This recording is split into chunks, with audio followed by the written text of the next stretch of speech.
ဆောင်ဆောင်တီးပြတ်သက်တွေနဲ့ဖက်ထရှိမနီရောင်ရွှေရောရွှေလန်းရွှေကျငယ်ဆောင်ဆောင်ကျက်တရေတော်မင်္ဂလာပေါင်းရွှေဝေးလို့ပြောင်းဆောင်ဆောင်တီးပြတ်သက်တွေနဲ့ဖက်ထရှိမနီရောင်စေကြောက်ရောက်မနာလျက်ပန်းတွေကမူရောင်လာရောက်တောက်ပြောင်ထိန်ဝင်အစင်းကျက်တရေဆောင်ရတနာကိုယ်တွေစီချဲထားတဲ့ရှင်လက်ကျတဲ့ဘုံဆောင်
ကျွန်တော်မျိုးတောင်းဝန်ထားသည့်အတိုင်းကျွန်တော်မျိုးရွေးချယ်ပြဒီပါဗျာ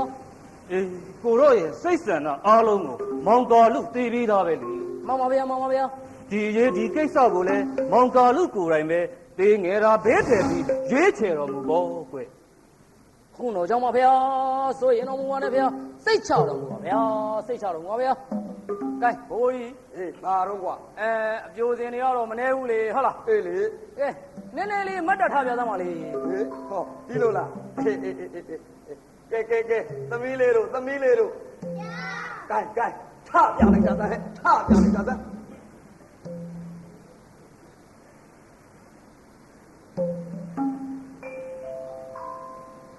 ဟောဗျာခမဲတော်ဗျာလာရဲဆိုတာကနေမင်းသူလေးမောင်ကခွင့်နေတော့ရောင်ပါလေးကရလားဝေဝစံလာလာတဲ့ကြလို့လာတဲ့မျက်နှာသူ့ရုပ်စင်းတို့ရွှေသာတမျှဆိုပြေသားကဘုန်းနေခါကြဟိတ်ရဝင်လေတိတ်ရအရှင်ကျင်ဖက်တော်တို့နေ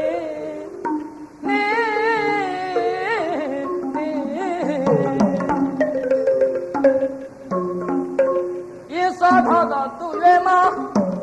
ပြေစာထားတာသူ့ရွယ်မှာနုငယ်မူရမရွေပြုတ်ရင်ချဲလဲယူပါဆင်းကသူသာရမင်းပုံတို့တွင်အထိကေသာတားရလျငယ်ကငါရွေပြေစာကောင်းရင်မင်္ဂလာတွေ့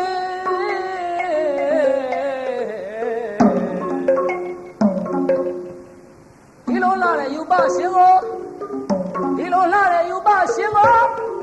သိရတဲ့ခင်လုံးတော်မြတ်နဲ့ဘောင်ဘောအဖို့နှစ်ပါးရှက်တင်းကားဆံလျားတဲ့မင်္ဂလာယုံဝေစာတွင်ဂုံတရေလျာတင်းဘောင်ရွှဲနာမြင့်ဝေဒီဟာမှာနှစ်ထွေးကြီးကိုနင်းဆရန်ကိုလေ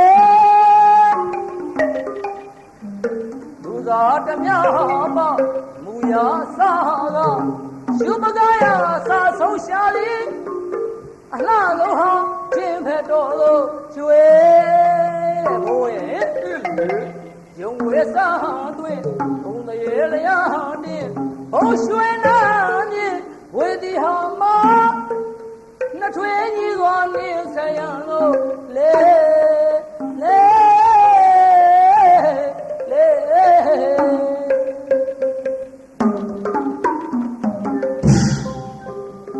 အမှန်သိငယ်တဲ့ကိစ္စမဟုတ်ပါဗျာ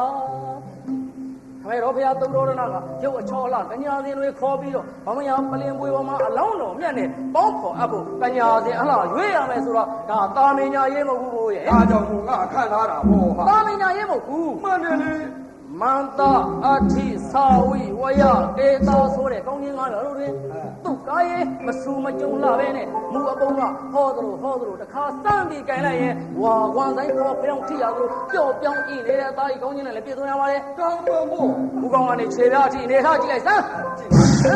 ခါတင်းရင်တွေပါအမြောင်မြင်လင်းစမမီရှာဒန်တီသွားအခြေမြင့်ကြနဲ့ပြေပြည့်လှနေတဲ့အယိုးကြီးကောင်းကြီးနဲ့လည်းပြည့်စုံရပါလေဒါလည်းမှန်တာပဲတိမ်ကြီးစီရတနာရွှေရောင်လိုအတော်အရေးဆောင်ကတုနိုင်လို့မရနိုင်ပဲရှုတိုင်းလှနေတဲ့အသွေးကြီးကောင်းကြီးနဲ့လည်းပြည့်စုံရပါလေအေးလေအသက်မှာဘလောက်တကယ်ကြီးနေ16နှစ်သမီးအရွယ်တမြောက်လို့တကယ်လှနေတဲ့အရွယ်ကြီးကောင်းကြီးနဲ့လည်းပြည့်စုံရပါလေအမှန်မို့မဲနဲ့ပြသုံးတော့ရောင်ပမာလို့3000ကျော်အကောက်ကျကျင်းပြီးတော့ကြောင်စင်းနေတဲ့သမီးကောင်းကြီးနဲ့လည်းပြည့်စုံရပါလေဒါလည်းမှန်တာပဲကွာအဲဒါလိုကောင်းကြီးငါတွေပြင်းနေ6ဝလော်လီချင်းကျင်းစင်းပပြီးတော့အလားငါတို့ထိတ်တင်းအရင်ငါတို့ထိတ်စုအနုငါတို့ထိတ်တန်းငွေသင်မန်းလေးတွေမှာဒါရွေးချယ်လို့သင့်တော်မယ်မဟုတ်ပါလားဗျာဒါပေါ့ကွာအခုတော့ငါလေးဘိုးဟာတွေကဘာဖြစ်လို့တော့အပေါက်အလန်းကမတက်အောင်နှခမ်းပဲအထက်နှခမ်းစုမြက်ခမ်းထူးထူးနေရင်နှထင်ကြအစင်အပြင်းမလာရတဲ့အထက်မျက်နှာကိုဆိုးနေဂျိုနေရွက်ပဲမီလိန်ဖင်ကောက်ပိုက်ဖုံချက်စုဖုံကြီးကံကလုံးရုံထုံးတော့တာနဲ့တူနေဘယ်နဲ့နဲမှယူမှာမဟုတ်ဘူးဟဲ့မောင်ကလူဘာလဲဘိုးဘာပြုလို့အထင်သေးအထင်သေးရပါတော့ဟဲ့မသိသေးမသိရင်မွေးတယ်မင်းကြည့်ချင်သေးလို့ခေါ်ပြရင်ပဲအတော်လာတယ်ဟာမလူပါကွာထင်းနေပေါ့လေဟေးဒီမှာကညာအပေါင်း16000တွေကအပေါင်းတယောက်မှမရှောင်နိုင်အောင်ကောင်းလောက်အောင်တမင်ရွေးထားတာလာသေးတမင်ရွေးထားတာလာသေးမကင်းလေးနဲ့သူလေးအားများဖို့ဆိုပြီးအသားကရွှေလိုကျော်အကျော်ကမြလို့စိတ်ဟာမှန်နဲ့လားတခါရိမ့်ပြလိုက်အမလေးအတပြတပိတ်တိုက်ဟာမလူပါကွာကျွန်တော်တော့တရားထောင်းတော်ဝေးဟေးဒီမှာအမေရကိန်းဒီမရီတမူလားဆိုင်ကပမာပြရမှာဖြင့်ဟံမူကသုံးနိုင်တယ်ဒီမှာဩဝါဒလိုမြင်တိုင်းကြီးလေးမိုင်ရသေးလက်ကိုင်းပကြီးလိုရေးတော်လဲမမီဝဲကုသလာရင်လေးတွေပါကွာယခုကတဲ့တရံပမာပြရမှာဖြင့်မှန်သားရဲ့ဓာန်သားရဲ့ခန္ဓာနဲ့ပေါ်တဲ့ခါရတော့ွယ်ဒီပဲကွာတင်းလာလိုက်တာဘို့ရဲ့ဒီမှာခန္ဓာနားနဲ့ပေါ်ခေါ်လားဝဲရကမညက်ထားလိုက်တာကြည့်သားပလဲယန္တနာငကယ်ကြီးနဲ့အဲ့ဒါတည်းရဲ့စာချီများရောကွာဝါတိကကြည်မြတ်စီကလေးကမိကတိဟုတ်တန်းညို့သလိုနှုတ်ပြသဘောကနရာကဲအဲ့ဒါတနေ့နေရာမော့သလိုခါကပြောရင်းချီ၍တင်စီကလည်းမလုံးတလုံးလေးတွေပါကွာကဲဆိုရစာပါလားချက်ပပုံထူးပြင်းနဲ့ဒူးပြီးဖွာဆုံးရောကွာအဲ့ဒီမှာဟာကြောင့်ဘုံသမနမှုသမျှကဲတို့တန်ရူပဤသမီးအချစ်နီးစနစ်တူသည့်အလားသူရိစာမပြက်ခါကမျိုးရမှာတဲ့ဟဲ့ဒီမှာမောင်ကလူနတ်ကညာကြော်တွေတော့လုံဖို့ကောင်းနေပြီကွာမမဗျာဒီဘိုးကြီးအမှန်တော့ဒါတငယ်ပြန်လို့ပြောနေတာပါဗျာဘာလို့ဖြစ်နေလူတငယ်ပြန်နေလို့မင်းလူကြီးတောင်ပြောမြောက်ပြောပါဟုတ်တယ်လေဘယ်နဲ့ဘိုးကဘယ်နဲ့အချောအလှကြောဆန်းလာကြီးရဲ့အချောအလှကြောဆန်းလာကြီးရဲ့လို့အပြောကတော့တော်တော်ဟန်ပါရဲ့အပြောကတော်တော်ဟန်ပေမဲ့အပေါ်ရန်ဈေးကြောလှပြီးအတွင်းသဘောကအမှန်ကန်ဖြူရလားဖြူတာတွေကြီးတွေ့ထားတာဟာတန်တော့ဗျံစံလူအယောင်းမတက်လို့မကောင်းတဲ့ကုံမုတ်ဒီတစ်ခါထုတ်မဟဲ့လို့ဆိုးရုပ်တဲ့ညံဒီအဖိုးကြီးကဆွေမျိုးတွေအစွန်နဲ့ပြီးဒီကွဲဟန်မဟဲ့လို့ကလိန်ညံထက်လောင်းနမရှုံပိတ်ပြီးလက်သိထိုးတော့မရောက်နဲ့ကျုပ်တို့ကမိမကောင်းမှယူပါဗျမင်းတို့ဆိုးတဲ့လူကွာငါဆွေမျိုးတွေပဲထက်ပြီးတော့အရွေးခံသူလို့အဲ့လေဒါကြီးထူနိုင်မှတော်ကကြသဘောမင်းတို့ကွာကြတဲ့လူပဲအကြီးထူရတယ်ကြီးထူရတယ်ကြီးထူတာနေသမ်းမအောင်မင်းငါမေးသမ်းပြတယ်အလောင်းတော်နဲ့ပေါင်းပါလားမင်းနဲ့ပေါင်းနေပါလားဒီလောက်ကြီးထူတာဩဘိုးနဲ့လောင်တော်မင်းသားနဲ့ပေါင်းတင်မမလို့တလောက်ကြီးထူနေတာပေါ့ကျွန်တော်တွေ့လာဆိုရင်ဘိုးဆိုရင်မျိုးကလွဲယူတယ်ဗျာဟုတ်ကဲ့ဒီပြောရင်ဆိုရင်လောက်လာပြီမင်းငါဆိုရင်တို့တွေပဲထိခိုက်ကြီးပြောနေရတယ်ကွာတို့တခါတက်တယ်လူပဲဟောဗျာဒါလည်းပဲမျက်နှိုးနိုင်ွယ်ရအောင်မရှိပါဗျာမရှိပါဗျာခကမကြီးဖေရကြားရမှာလားဟဲ့မှန်ပါကြားကြောင်းပါဖေရခင်ဗျာအပြိုစင်းလေးလိုချင်အပူတဲ့မှန်လားပါဖေရကဲရုပ်သိမ်းပြီတော့ဗျာရုပ်သိမ်းပြီတော့မှန်ပါဖေရမှန်ပါဖေရ အလောင်းတော်ဒီကိုရောက်တယ်မရှိဘူးသူ့စီပဲပတ်လက်နဲ့ပြကဲသမီးလေးတို့ရေသမီးလေးတို့ပြန်ကြပြီးတော့ကွယ်ပြန်ကြပြီးတော့လေအားလည်းနာပါရဲ့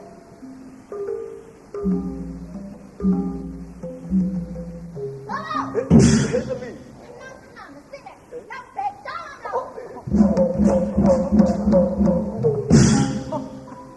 စင်လာတော်တော်များနေပြီထင်တယ်။ဟိုမင်းကသမီးလုံးစင်လာကြလို့ကွာ။မင်းတော်တော်စကားတက်တဲ့လူပဲကွာ။မောဖေမန်စစ်တော်ကရတာမလို့လိုတာမရဆိုတာလို့ကြားလေပါဗျာ။ဘယ်နဲ့ကတော့တင်တာတော့ဘယ်နဲ့လိုတာမရရမှာတော့ငါ။လေလိုတာမရလို့အခုလိုပဲခံရတာ။ဟဲ့ဒီမှာအလောင်းမင်းသားကွာ။မင်းရှင်မင်းမဆိုပေါ်ကြည့်ပဲလိုတာရမှာပေါ့။ဟုတ်ပါမလား။ဟုတ်တာပေါ့။ဟုတ်မှလည်းပြောတော့။မင်းကုံပြောမယ်ကွာ။လိုချင်တယ်ဆိုရင်ကောင်းနေတာတို့ကြေရွေးရမလားပြောဟဲ့ငါအခုသူ့ရွေးမယ်ကွာဒီလိုတော့လဲအိမ်မတောင်မှာအောက်ကိုပါဗျာအောက်ကိုလိုက်ပါဗျာဒီလိုဆိုရင်ဖြင့်ကျွန်တော်မျိုးကြီးလောင်မင်းသားနဲ့ထိုက်တန်းနဲ့ကျင်ဘက်ကညာမကြခင်တော်ဦးတင်မရစီပါဗျာတွေ့စီကတန်တော်ဦးတင်သားပါပဲဟုတ်ပါဗျာစင်စစ်တော့ကတခြားရှာနေစရာမလိုပါဗျာအသားတွေမှာပဲရှိပါတယ်အသွေးတွေမှာပဲရှိပါတယ်အဘဲကြောင့်ဆိုတော့အရှင်ကြီးတော်ဖြစ်တဲ့ဒေဝရဟတိုင်းကြီးပြည်ရှင်ဘယံတုတ်ပဗုဒ္ဓမင်းသမီးယရနာဖြစ်သောဗရာကင်းစနာပိမရွှေလောရတော်ရနှင့်သာလျင်ထိုက်တော်မူလာပါတော့ဗျာဘယ်နဲ့တော့တော်ဦးတင်တာတော့ဟာဟိုမနာတော်ဦးတင်တာပဲဘိုးရဒီဒေဝတာနဲ့တပိလာဆိုတာနှစ်ပြည်တည်းရမီးပွားနေတာဟာမင်းထောင်ပဲနေလို့ထက်တော့တော့ခုနောက်တော့လိုလာရမယ်ဆိုဒီငါကလိုလာရမယ်ပြောတာလေဒီဒေဝတာမပါဘူးဟာတို့ကတိကတနိုင်နေဘူးပြေးခွာကြတယ်လူပဲဒီတပိနဲ့တပိဟာလူကျူလူသက်ခွဲသူတော့ခွဲသက်ဘုံမင်းကုံပြောမယ်ကွာအမိုက်လေလွဲလာတော့မေးဆိုပြတာထောင်ပဲနေလို့တော်ဦးတင်တာဟုတ်ခုနောက်တော့ကောင်းငင်ကဒူဝင်ကျယူပေးမလေးပါလေတဲ့ဟုတ်ငါကကောင်းငင်ကဒူဝင်ကျယူပေးမယ်ပြောတာဒီဒေဝတာကိုမပါဘူးဆိုသမီးဘူးလားရှာလွဲတာပဲကဲဘိုးပြောသလိုကောင်းငင်ကကျလိုချင်တယ်ဗျကဲဆုပ်ပြီကဲမင်းလေကားတောင်ပြီငါတက်ယူကွာတို့ကတိကတနိုင်တဲ့ဘိုးမင်းခွာကြီးပဲပြောနေတာဟုတ်ဟောဗျာကျွန်တော်မျိုးကြီးခုမှရိတ်စားပြီပါဗျာတတိထားလို့ရိတ်စားပြီပါဗျာကျွန်တော်မျိုးကတော့ငယ်ပဲသူကိုဖေမသိပဲကိုရှေးကြောင်တွေကဒေဝရဟနဲ့ကပ်ပြီးလားဒီလိုမချေမငန်းဖြစ်နေတယ်ဆိုတာဘကဘိုးကြီးတစ်စင်မိန်ကြမှာသိရပါဗျာလူကျူးလဲလူသက်ခွေကျူးလဲခွေသက်တယ်ဆိုတော့အမှန်တော့ဒါ तू မသွားရဲလို့နဲ့တူပါလေဗျာသူဘယ်နဲ့ငါ့ကိုခွဲဆိုလို့တာတော့မဆိုလို့ပါဘူးအဓိပ္ပာယ်ပြောတာပါမင်းလည်းကဒီရောက်နေပြီကွာမင်းတို့စကားတက်တဲ့လူပဲကွာခက်နေပြီထင်တယ်မောင်ကာလို့ရဲ့မမဗျာဒီဘကမှဒီမသွားဘူးဆိုရင်တားရဲ့လူဝင်ဆန္ဒပြည့်ခိုင်းနေဒီမှာမင်းခိုင်းနေလေဟောဗျာဆုံးတော့ဗျာမရှိတော်မူပါနဲ့ကျွန်တော်မျိုးတောင်းဝန်ထားပါကသွားဆိုရင်သွားပါမယ်ဗျာမှန်ပါဗျာမှန်ပါဗျာဟို तू ကလူငယ်ပါဗျာဟုတ်ပါတော်ပါပြီလေဗျာမှန်ပါသူ့ကိုယ်ကလွတ်တော်မူပါဗျာတော်မူပါဗျာရှင်းကျိုးတီဖို့ဆောင်ရမလားမှန်ပါလို့ဟောဗျာကျွန်တော်မျိုးအရှင်ကျိုးတီဖို့ရဆောင်တရားကိုသွားတိုင်နွားလုံးယုံဒီလိုကုန်းပြီးကြိုးစားခြင်းလေးရှိနေပါဗျာဆောင်ရဆမ်းပါဘူးဆောင်ရဆမ်းပါဟဲ့ဟောဗျာဆောင်ရဆိုတော်ညာလည်းပဲကျွန်တော်မျိုးလူကငဲလို့အလုတ်ကခဲနေပါလေဒီတော့တပြည့်တနိုင်ငံမှာမတင့်တယ်သလိုဖြစ်နေမှာဆိုလို့ကျွန်တော်မျိုးနဲ့လျော်ကန်းသိမြတ်မဲ့အဆောင်ရောင်များချီးမြှင့်မြောက်စားတနာတော်မူမဲ့ဆိုရင်ဖြင့်အင်မတန်မှအားပါရရှိတာကြောင့်ပါဗျာဟုတ်ပြီလားပဲမှန်ပါဗျာသူကဘယ်သူပဲပေးလိုက်ပါလေဗျာကိုပါလေးနဲ့ဇဲကကြည့်အလုတ်ကပြင်းနေတာမဟုတ်လားဘုံတော်ကြောက်ပါဗျာအေးလေလူဝင်ငယ်တော်လဲယာရုထမ်းသာခဲရင်ဖြင့်ဝမ်းမြောက်စရာပဲလားမှန်ပါဗျာမှန်ပါဗျာကောင်းပြီခဏကစလို့နာလူဓာကြီးအမတ်ဆိုတဲ့တန်ရလူွယ်ဟာဝမ်းသာလိုက်တာဗျာဝမ်းသာလိုက်တာဗျာမကမကြီးဖေးယာ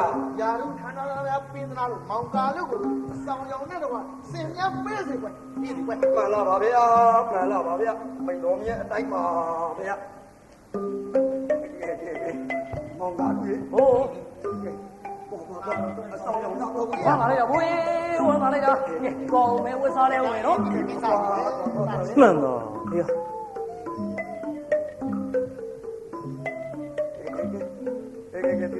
စင်မြတ်တာဟဲ့ဘာမှမချွေးလွေးနဲ့နော်တောင်းရှိနေတာနေငါလည်းပြေပွဲလည်းပုတ်မိတာဘူးကွာကြီးဟာအပြည့်ဒီရွှေလားငွေလားဖောက်တဲ့ကိစ္စပဲမှန်ပါပါဗျာ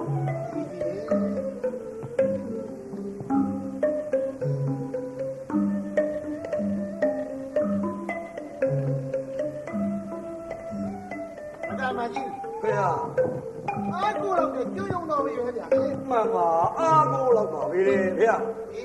စီပြောင်းပါစီအာမန်ကြီးခီးပြင်းဆောင်နိုင်တဲ့ပုံပုံတွေပဲ မှန်ပါဖေဟာ ကဲလို့လားကြောင်းရဲ့ဆိုင်ဖြစ်တားတော့အတွက်ရာမသူ့ပါသူ့ရာမဆိုတဲ့နိုင်ရတုံလုံးနဲ့ထားလို့စံသားစီလို့လေ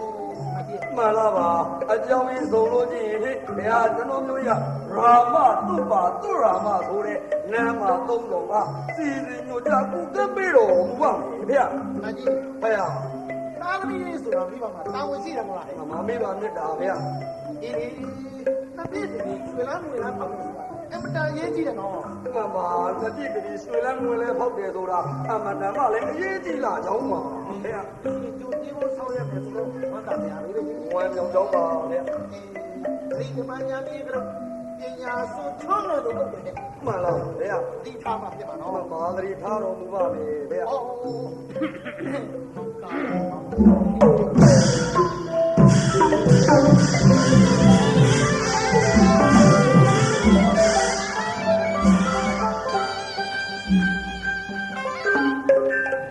အေးအဆောင်ရောင်တဲ့တေကြီးကောင်းနေတာတေကြီးကောင်းနေတာ တော့ကာလူ မမဖေဟာ ဒီနေ့သွားမယ်မလားမမေ ဘုံတော်ရောက်ပါဖေဟာကျွန်တော်မျိုးတော်ဦးတင်မရစီဖေဟာ တန်တော့တင်ပြီဗျ သွားဆိုတော့လဲသွားရန်ဝမလေးပါဖေဟာ အဲ သို့တော်လဲကျွန်တော်မျိုးမှာတော့လောင်းမင်းသားနဲ့ဖွားပဲတော့ဖြစ်သေးလေရောနိုင်ရင်မြမလွဲလို့တခြားတော့ဘယ်ကိုမှသွားခဲ့ဘူးဒီမရှိပါဖေဟာဒီတော့ခရီးမသိပဲနဲ့ရမ်းပြီးညရမ်းစသွားနေမယ်ဆိုကမရှေဝေးသေးမဲ့နဲ့ရှေဝေးနေတာဗါလေဖေဟာ ဒီတော့ခရီးများကျွမ်းကျင်တဲ့ပုဂ္ဂိုလ်တယောက်လောက်များထည့်ပေးမယ်ဆိုရင်ဖြင့်အင်မတန်မှအသင့်တော်ပါလိမ့်မယ်ဗျာအသင့်တော်ပါလိမ့်မယ်ဗျာ ဟုတ်ပြီသားပဲตาတော်နဲ့မဖွဲမခွန်နေလာခဲ့တာပဲဘယ်မှာလဲရောက်ဦးနေတာမဟုတ်တော့ဒီဝါဒဟာနိုင်ငံကြီးကျွမ်းနေတဲ့သူဆိုတော့ ဟာရေဗျာ ခင်ဗျားနဲ့သိတော်တယ်ခင်ဗျားလိုက်သွား မမလာပါပဲအမလာပါကျွန်တော်မျိုးတော်ဦးတင်မရစေဗျာ ဟလိုတုံတုံကြီးနဲ့ဘာများဖြစ်နေတာတော့လဲ မလာပါဘယ်ကျွန်တော်မျိုးပြုံးဆိုတောက်ရတယ်လို့ဗျာပြတ်နေတော့ပါဗျာ အားလို့ မလာပါဗျာ ခါဗျာ မမ လမ်းပြမှာခင်ဗျားသိလိုက်သွား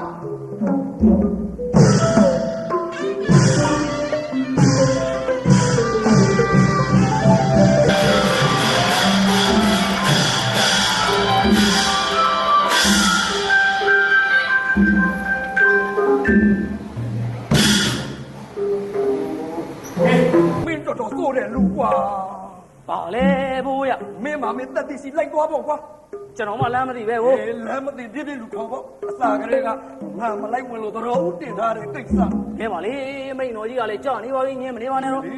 မင်းအစုလေးကြီးလိုပဲအကုန်လုံးရှောက်ပတ်ပြီးတော့ကိုညှိနေတော့ ကဲလိုက်ခဲ့ပြီတော့ဘိုး မလိုက်ဘူးကွာ အားမလိုက်ဘူး မလိုက်ဘူးဟဲ့ ကိုပြစ်တော့ကိုသိရလားဘိုး ဟမ်ဘာလို့ အမိန်တော်ကြီးကလိုက်သွားပါဆိုရတဲ့နဲ့မလိုက်ခဲ့တော့အာနာဖေးသားအာနရှန်တက်ခါမယ်ဘိုး အာနဆံမို့တာဒီနေသေးမှာပဲဖော်လိုက်သွားလဲအများကြီးနဲ့ခွဲသေးဝတ်သေးသေးမှာပဲသေသေးချင်းလူတော့ညောင်းမခံနိုင်ဘူးကွာဟဲ့ဒီတင်စိနဲ့သေး ဩအမလေးတကယ်မှာပဲဒီမှာစိုးရင်ပြီးတော့မနေသားပါနဲ့ဘိုးရကျွန်တော်တယောက်လုံးရှိနေမှာပဲဘိုးဘိုးတောင်းအောင်မကြည့်သေးရပါဘူးဟမ်ဘာလို့ရေအဲ့တော့ဒေဝရဟာပြည်မဲ့ကွဲ့လို့မြို့ဘောက်ကိုလက်ညှိုးလေးသာထိုးပြပြန်ရင်ပြန်တော့ လာပြန်ပြီဒီလိုလား ဟုတ်ပါတယ် မင်းကတဖန်တာတော်ကလိတဲ့လူပဲကွာဟဲ့ အဲ့လေကလေးတာမဟုတ်ပါဘူး လမ်းမသိလို့ပေါ့ လမ်းမသိလို့ပါ ညိုရိုးပေါက်လက်ညိုးထိုးပြညိုရိုးပြလို့တွေ့လို့ရှိရင်ပြန်တော့ ပြန်တော့ မင်းလားမင်းမလားတော့ အာနာပါတယ်အမှန်မခေါ်ခြင်းလားပါဘူးလူကြီးဒုက္ခမပေးခြင်းပါ ဘာ ဘူး လဲမင်းအာနာဘေလို့ဒုက္ခမပေးဘူးချင်ဘူးပဲကွာကဲတော်ပါတော့ကဲငါလည်းလိုက်ခဲ့တော့မယ်ကွာ ဒီလိုလုပ်စမ်းပါဘိုးရကဲ သွားမယ် ကျွန်တော်ကြည်သံဘိုးဟဲ့ရှေးကနဲ့တူသေးလား ဟဲ့မတူပါဘူးဗျာ အရှင်မွေးလိုက်တော့လှိုင်းမွေးတစ်စီးနေချင်းကြည့်ရအရှင်သုံးတယ်ဆိုရင်ဓမ္မတောင်းတော့လေပြုံးဆိုထက်လာပြီဘိုးရ ဆက်ပါပါဗျာ ရှေးထက်ကတော့ကာလူအခုတော့ကာလူတော့ဘာဖြစ်လာတော့ အမတ်လေ အမလေ ဒီလောက်ပါကွာမင်းငါတို့ဝဲလေစင်ကုန်ပါဦးမယ်မင်းတို့ယာတူးလေးရှိလာပြီဆိုရင်ဇောက်တွားနေ စကားအမြတ်ကြွားမဖက်ပါဘူးဖွားပဲတော့မှန်စကားအမြတ်ကြွားမဖက်ပါဘူးဖွားပဲတော့မှန်ဒေဝရဟကပ်ပြီးလားဟု ဖနိုင်ငံစံတလူမကာလူဒါကြီးဘာကိုထီလိုက်ဟဲ့ရွှေပြည့်အမရွှေပြည့်အမဇက်ဘုတ်တွင်ထပ်ခေါင်းလို့မပြောချင်းဘယင်မှုတန်းစင်မြောင်ငါးစီးအာမှန်ကြည့်ခေးပြင်းစွမ်းနိုင်ရဲ့တန်ကြရေလောက်နေစဘူးဘယ်သူစွာကြမလဲငါမကြောက်လူအောက်တွင်ဆိုလက်တန်းပြားလောက်တော့လာမခေါ်ပါဘူးဗျာအေးလေလက်တန်းပြားလောက်တော့လာမခေါ်ပါဘူးဘုံမောင်ကာလူတတ်တည်အကြောင်းတကယ်စမ်းပြီးအကြမ်းများပြုတ်ကြမလားမှုပါဘူးအတိတ်မှတ်ရတဲ့ဘယင်မတော်သိတ္တတာသခင်လောင်းတော်အတွက်ကြောင့်မုတ်ကြောလေးအသွေးမဆုံမြန်းပြီးမြေစမုံနှန်းကမိဖုရားရှားတော့မယ်ဘို့ဘုရားရှားရမယ်လေမြေစမုံနှန်းကမိဖုရားရှားရတော့ကလိကစားစရာပျော်ရွှင်မွေ့စေဖို့ရဝိဗရမ ्या ပမာကြောအရှင်နဲ့တွေ့တဲ့အောင်မျိုးမြင်တဲ့ဆောင်းလေထေးမှာဖြင့်ရတော်ခင်တမိတ်နဲ့မရှောင်တကယ်နေအောင်ဒီမဲ့လေအောင်ွယ်ရင်းနေအောင်ပို့လိုက်တာကဲပို့လိုက်တာပါ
ခက်ချင်းရှင်နဲ့အင်းကြီးတော်လို့ခေါ်တယ်။ဟိုဒါလေးအေးကွယ်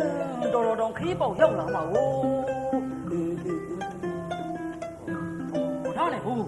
ဘာကြောင့်မျက်နှာမတောင်းများဖြစ်နေတာလဲဘူးရဲ့ဟိုတစ်ချိန်လုံးကနောက်ကြောင်းတွေကိုပြန်ပြောင်းပြီးအောင်ဝင်လို့ဒါကြောင့်မို့စိတ်လက်မသားမရဖြစ်ရတာပေါ့ကွယ်ရှေ့ဖြစ်အောင်မေ့တယ်ပါလေဖွင့်လေစမ်းပါဦးဘိုးရဲ့ဒေဝတာဟာနဲ့ကပိလမတည့်ကြတဲ့ကိစ္စပေါ့ကွာမေတော်မာယာရဲ့ကိစ္စအဲဒီကစပြီးမကောင်းတဲ့သတင်းစကားပြောကြခဲ့တယ်လေအဲဒီကစပြီးစကားအမှတင်တဲ့အတွက်တတိမခါဘူးပေါ့လေအမြုံမပေါ့အဲဒီလိုဆိုတာနဲ့ဆက်ပြီးအလောင်းမင်းသားတရေခလို့ရရင်ပဲမကောင်းတဲ့သတင်းစကားချိပမယ်ဆိုပြီးဒေဝတာဟာမြန်ထွက်လာရဖို့မဟုတ်ဘူးအဲဒီလိုဒေဝတာဟာမြန်ထွက်လာပဲနန်းတော်မှာလေးကမစားလင်းလာတော့ပန်းလေးမသားချေသွားလို့မလန်းနိုင်တော့ဘူးတဲ့ဒေဝတာဟာနန်းမူတရားမဝင်ဘူးလုံမနီဝလာအတွင်းပရမညာတရီတို့အတွင်းကသာစီလျောအတန်ဝင်းလေးဖွာတဲ့ဆိုလို့ပြေတော့တာပဲမောင်ကြီးနောင်မင်းသားဖွာတတ်စင်တော့ဘိုးရဲ့အဲ့ကွယ်အဲ့ဒီလိုသားစီလျောမဖွာဘူးလေအာအင်းတေးပြီးစကားတဲ့ပြန်လိုက်တော့အာလွယ်အတန်နဲ့အထွေထွေတာနီးပြီးသွားမယ်တဲ့နဲ့ထေဝါခီဟာဒီကမကြီးကိုခြေကမခံတော့ဘူးတဲ့ဖေဘဂါကြီးကစေတနာတန်မြင်မဲ့ကျမကတော့တေးရလို့ညီချင်းငွေကနော်ခရရတာပဲကွနှွေခါတမရမှုနေကအပြင်းလုံးမမို့ရေစာပြန်လို့ဖြင်းမဆွေနဲ့အခင်းကြောင့်ရွှေပွားတန်တန်ငွေတင်းပြီးရွှေအင်းကြီးအရေးအောက်ကလေးတစိကလေးတော့နားကနေတရားစီအိုးအဖေရဲ့တယ်ကွမောရှာမှာဘောဘိုးရဲ့အဲ့ဒီလူစကားတာစီလို့မအစတော်ဝင်မချုပ်ပြပါဘူးသာယေဒနာလေးကကမ္မဇလေးလှုပ်လာတော့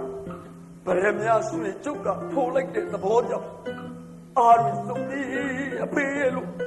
ငိုစိတ်လို့ပြောသေးတဲ့ကွယ်ငိုစိတ်လို့ပြောသေးတဲ့ကွယ်ခေါ်နေကြလေဘိုးရဲ့အဲ့ဒီလူအလိုလိုက်တဲ့သဘောနဲ့အနာကမလာခဲ့သာမြေယေဒနာလေးဖွာရဲ့စစ်တရားနဲ့ဂျမားတို့ကအာရင်ထေးကြတဲ့ဖြစ်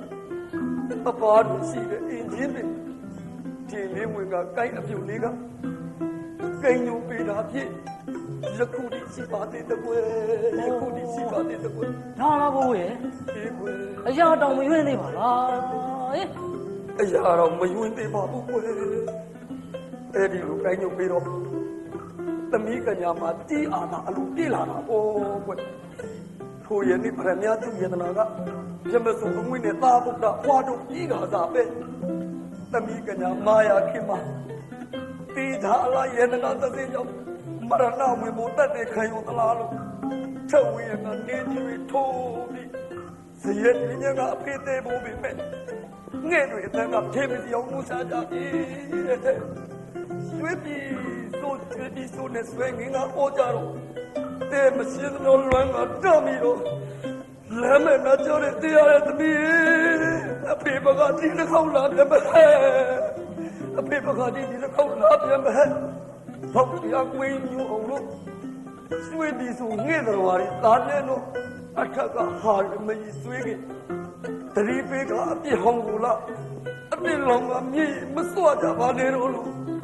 အသက်တရားရဲ့မေမရကလေးတွေ့တာတရားရဲ့သမီးကြောင့်အသွေးတွေပြာချေပါလို့မမြင်နိုင်ဘူးဟာမလေးမေမေပါဝဲ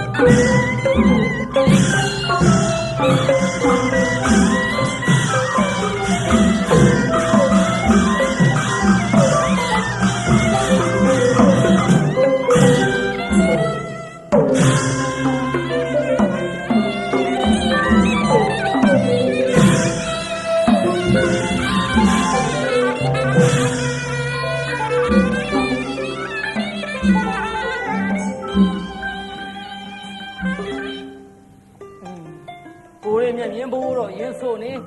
ကျွန်တော်တို့မှာတော့ကိုရင်းမျက်မြင်မဟုတ်တော့လည်းပဲမျက်မြင်ကိုရလိုပဲဘိုးရဲ့ကျွန်တော်တော့အသေးတွေဆွေးလာဟောဟင်ဒီကွယ်ဒါကြောင့်ကိုလဲစိတ်မကောင်းဖြစ်ရတာဘိုးကွယ်ကဲပါလေဒါတွေတွေ့နေလို့ခီးကဖက်နေနေရောကျွန်တော်တို့လာတဲ့တောင်ဝင်ကြီးကလည်းမသေးတာဘူးလေဘိုးရဲ့နော်ကဲခီးဆက်ကြအောင်စို့ဆက်ကြအောင်စို့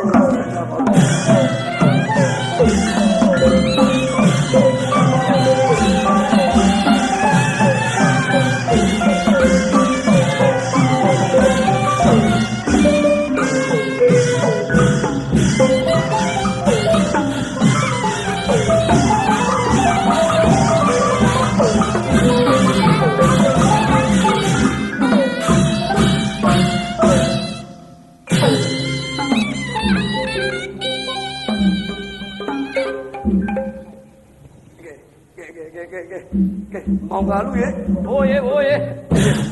ဟောလားဒေဝတာမြို့ရိုးပဲကွာအလိုမခမ်းပါလား